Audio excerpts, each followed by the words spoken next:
All right, let's jump straight into this awesome adventure where teamwork battles a seriously trashy villain. Picture a gloomy park. Suddenly, scattered wrappers swirl up into a crazy, crinkly tornado of trash. And boom, out of the garbage rises a wobbly plastic monster rocking a goofy bottle cap crown.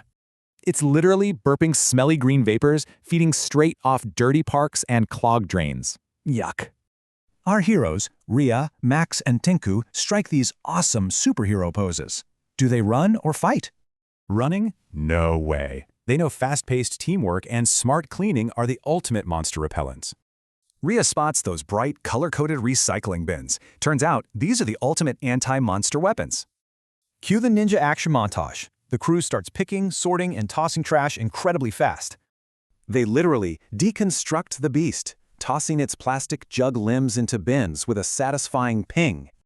The monster totally panics. His stretchy, crinkly armor is getting dismantled piece by piece. With every toss, his big, scary rumble hilariously deflates into this tiny, high-pitched squeak. Other kids jump in to help, proving a massive point.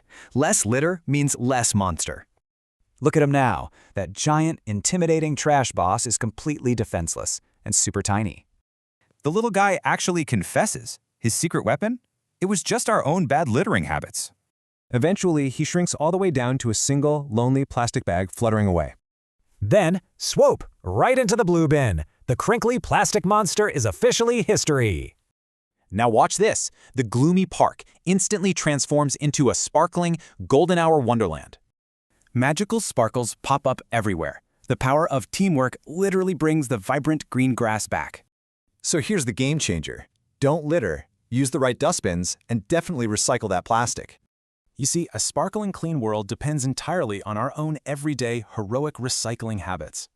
So what clean habit are you going to start today to keep the trash monsters away forever?